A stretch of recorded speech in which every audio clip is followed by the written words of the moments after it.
Hey Waffle Gang, I do hope you're well. My name is Mark and today we're checking out some more Reddit stories, and if you do love a Reddit story, why not consider hitting that like, subscribe, maybe that notification bell too, and let's crack on with today's first story. Much love guys. Now today's first story comes from Additional Loan 4140. And it says, am I the arsehole for cutting off my sister and telling her she's no longer welcome in my house after threatening to sue me? So I, 26 female, have a sister, 31 female. Let's call her Jane. Jane is not my bio sister, but we grew up in the same household. For as long as I can remember, Jane has had this victim mentality. Mum died when she was young. Dad was never in the picture, but my mum, her aunt/godmother, took her in. She lived with us for 13 years before she got married and moved to Idaho with her husband. We never had the best relationship growing up, but I assumed it was just sibling rivalry, and we would grow out of it like me and my baby sister, 25 female. My mum passed away in 2020, and Jane thought it was only right that she inherit my mum's engagement ring, even after declaring at the funeral that my mum was not her mum, just a woman who helped raise her. I then moved back into my parents' home because I felt bad for my dad and didn't want him to be alone. After converting the top floor of our 3-story home into a mini apartment for myself, Jane raised concerns that there would be no space for her to come home to during Christmases, but we made do. My dad recently paid off the home and signed the deed over to me under the condition that he live there rent-free until he dies, since I'd been helping him pay the mortgage and would continue to pay the taxes on the home. I dismantled the apartment on the 3rd floor, making it once again a 5-bedroom home. However, 2 of the bedrooms my sister used to occupy are now a walk-in closet and room for my dogs. I added a pool, a new bathroom, renovated the kitchen, and turned the basement into a bar lounge. Once this was completed, Jane asked me how we'd split the sale of the home. I was confused as to what she meant. I was not selling my home. She stated that since my dad paid it off when he died, that the house would go to all of us and we should just get ahead and sell the property now. I told her I was not selling and that my dad signed it over to me.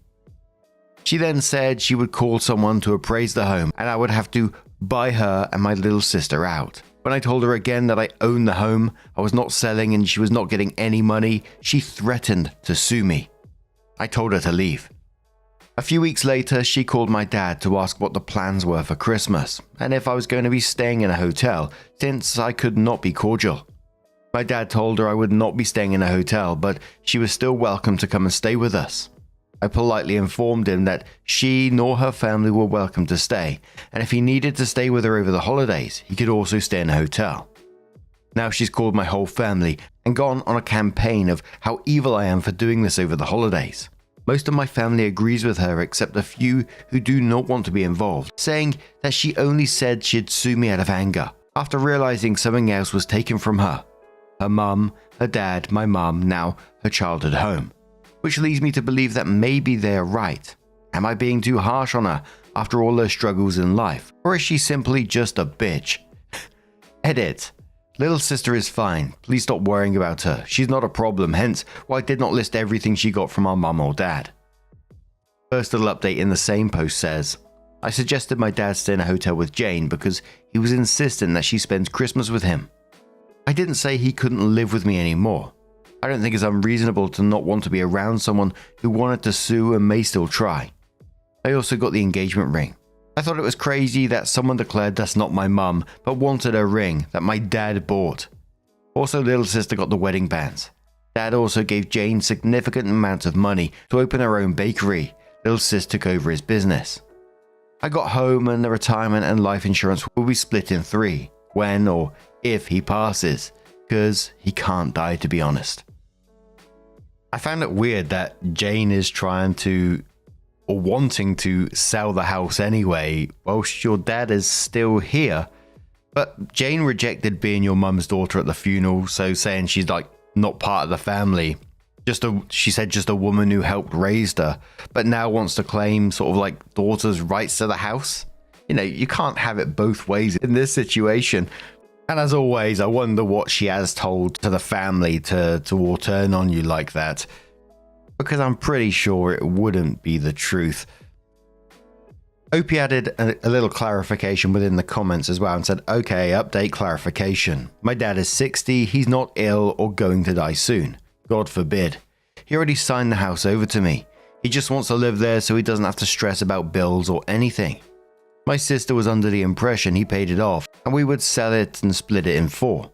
And since I wanted to live there, I'll be buying the house from my dad and he just signed it over to me. But Broom Rider says, not the arsehole, it was very kind of your parents to give her a home as a child. That doesn't necessarily mean she's entitled to inherit. Besides, your dad has already signed the house over to you, as it's mutually beneficial to you both. That means it's your house, period. But the part that really gets me is that she wants to go ahead and get it over with. That is an appalling mindset. Does she care about your dad and his wishes? Where does she expect him to live?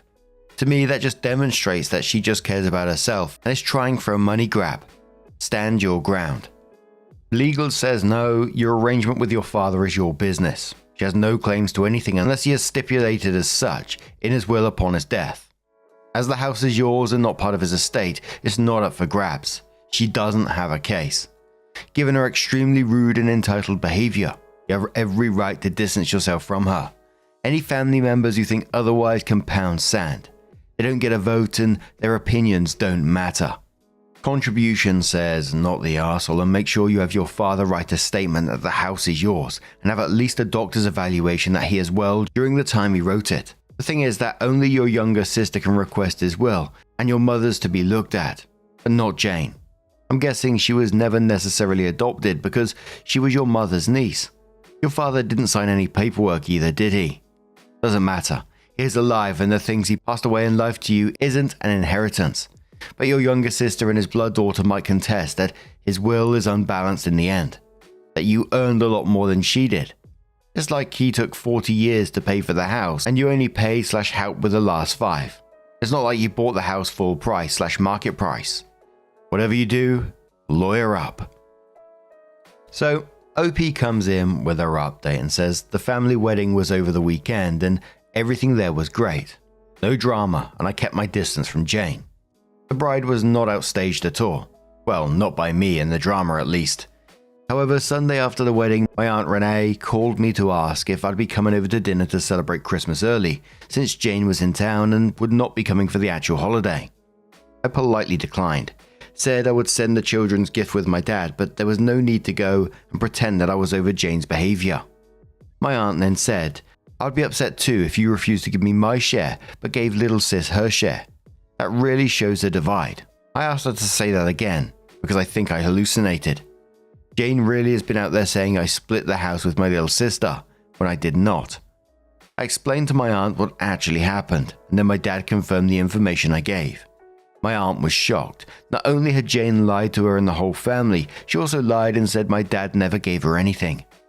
He gave me the house, my little sister his business, and Jane a lump sum of money to start her bakery, since she had no interest in running the family business. Jane is currently staying with Aunt Renee, but Renee is now upset and feels duped into this whole mess. Renee and my dad are both upset with Jane, but still believe that I should forgive and forget and move forward. Renee is going to talk to Jane tomorrow before she leaves to go back to Idaho, but I'm not sure it will do anything. Not a great or entertaining update, but I guess I felt compelled to finish the story. At this point though, I don't care if I am the arsehole. I was surprised by the amount of comments saying I was, but I don't need any more stress from these people. I always find it funny when people say like you should forgive and forget and move forward. I mean, two of those things can happen, like forgiving and moving forward, but the actual forgetting part I would find personally difficult.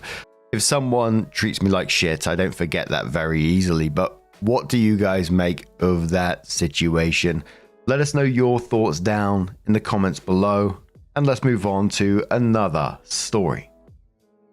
Now, our next story comes from a throwaway account, and it says, I, 24 female, just broke off my engagement with my fiance, 26 male, because he told me he wasn't ready when proposing. We're going to therapy, but I feel like I gave up already. Help. Kinda long story, but I really need advice on this. Hi, so I, 24 female, and my fiance, 26 male, have been together for 6 years, living together for 2, and engaged for 1 year and 2 months. We've been a really cool couple. Same sense of humor, we have common interests, we enjoy the same things. We're basically one person at this point. I thought we had great communication. Turns out, I was wrong. The one thing is, I feel like his mother. He takes no initiative. He doesn't initiate physical contact, not even mentioning sex here. But it's a bigger problem. No initiative makes me feel really unattractive. He won't ask me out for dates, won't hug me or cuddle with me until I ask. So I do it all. I arrange dates, I try to get closer, to communicate more. I decide what we do and where we go out, etc. Basically, he comes home from work, 8 AM to 4 PM every day, takes out his laptop and just does whatever. Probably just plays games. Then we fold laundry while watching a TV show and go to sleep. Pretty much just living like flatmates, or like a very old married couple. I try to talk to him about it, but he always says he'll try to do better. And he would for 2 to 3 months. Then things would go back to what it was. But here's what broke me.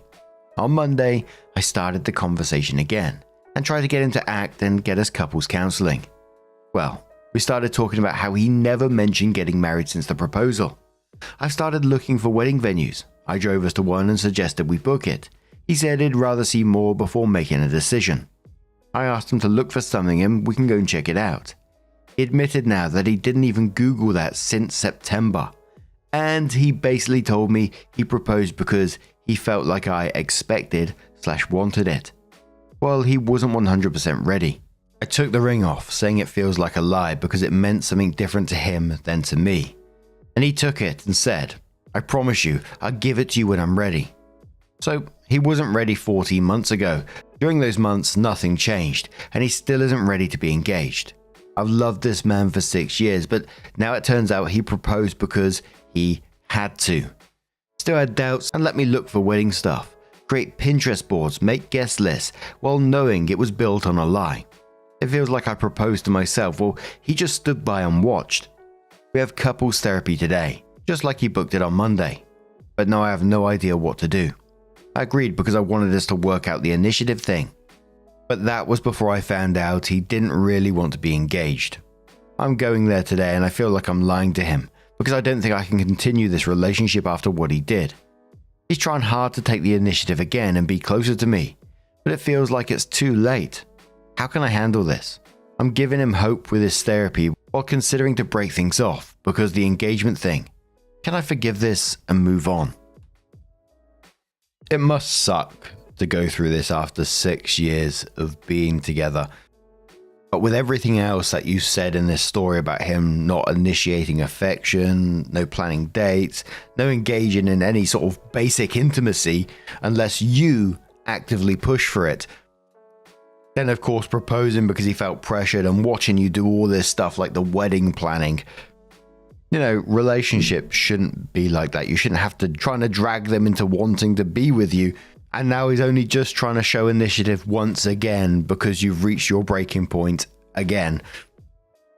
And all this just doesn't sound like it's going to change anytime soon. But definitely not a Dave says. Don't help. Trust your gut. If after 6 years together he's not ready to make you his partner for life, he may never be. And you'll be waiting around for nothing. He already told you how he felt, and at that point, he lacks the balls to have an honest discussion with you about timelines.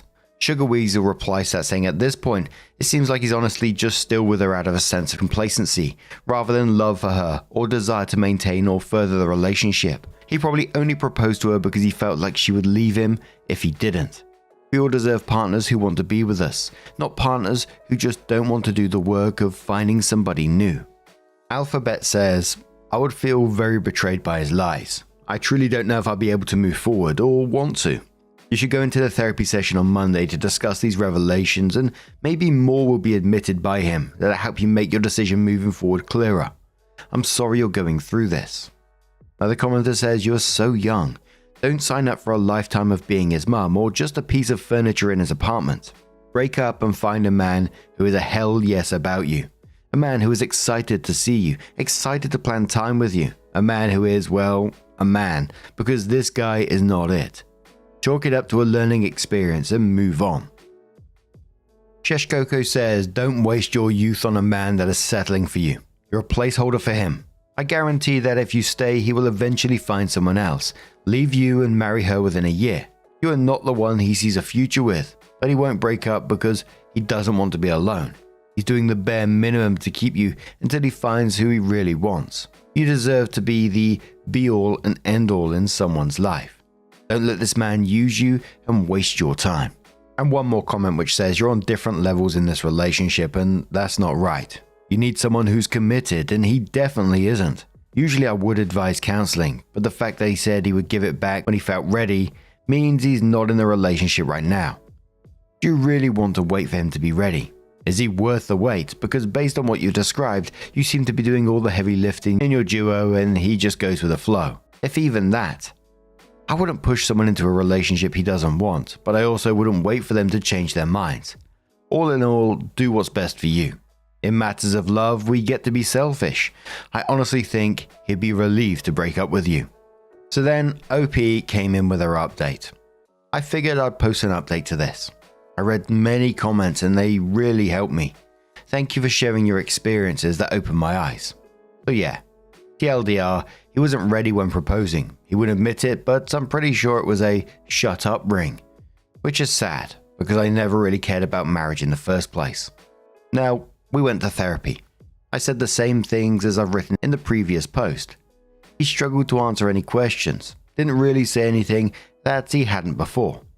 Therapist suggested we could try living separately, but I think she could tell we're going to break up soon. Lol. I took a few days to think, but finally broke up with him about a week after writing the first post, and it kind of broke me to see his reaction. At first, he was really dramatic, constantly tried to make himself the victim. Something about us being a ship that's sinking and I'm about to jump and give up, but he's still holding on tightly. Accused me of not giving him the chance now that he actually wants to do something and change. I had to remind him a few times that he's the one who broke my heart first. He lied for months and took the ring back. Then more dramatics, crying, etc. But the next day, everything was normal. He was behaving like nothing happened.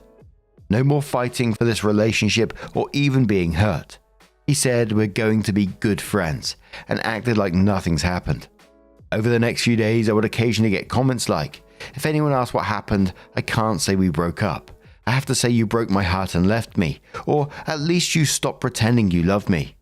Other than that, no crying, no arguments. He was acting as per usual. It just broke my heart, again, to see how he didn't even try. That he really didn't care much. Shouldn't be surprised really, yet here we are. I asked him 3 times to move out. Gave him a deadline of 2 weeks. So 3 weeks since he took the ring back. He acted hurt and said, wow, I didn't expect you'd want to get rid of me so soon. But didn't really start looking. You know what actually made him get a flat and leave? My parents telling him to fuck off. Because he lived here in their home this whole time, without paying any bills. They took him in like a son. They told him to pack his shit and never come back. Since then he's been acting offended that they treated him like that, and he had to leave. He moved out yesterday. I helped him with moving. I'm on my own now, after 6.5 years with that one man. New year, new me, I guess. But yeah, thanks everyone who commented and read my story. Not gonna lie, I would love some encouragement. It feels like a part of me has been ripped from me. I need to know this feeling will go away. P.S. He found the first post and read the comments. He wanted to post his own comment to show his side of things. Thankfully, gave up. Lol. That kind of really says it all about him at the end there, doesn't it really? But there was a comment from Rana below this, quoted OP saying after 6.5 years with that one man. And then says your relationship began when you were kids and have now grown up wanting different things. Breaking up is tough, but you were quite young. OP, there is a whole world out there waiting for you. Live your life, find a job you like, travel, and don't settle for someone who will not fight for you. And I think Rana said it absolutely best there. I mean, of course, spending 6.5 years with someone, breaking up, splitting up from them, is going to take some time to process. It's going to hurt.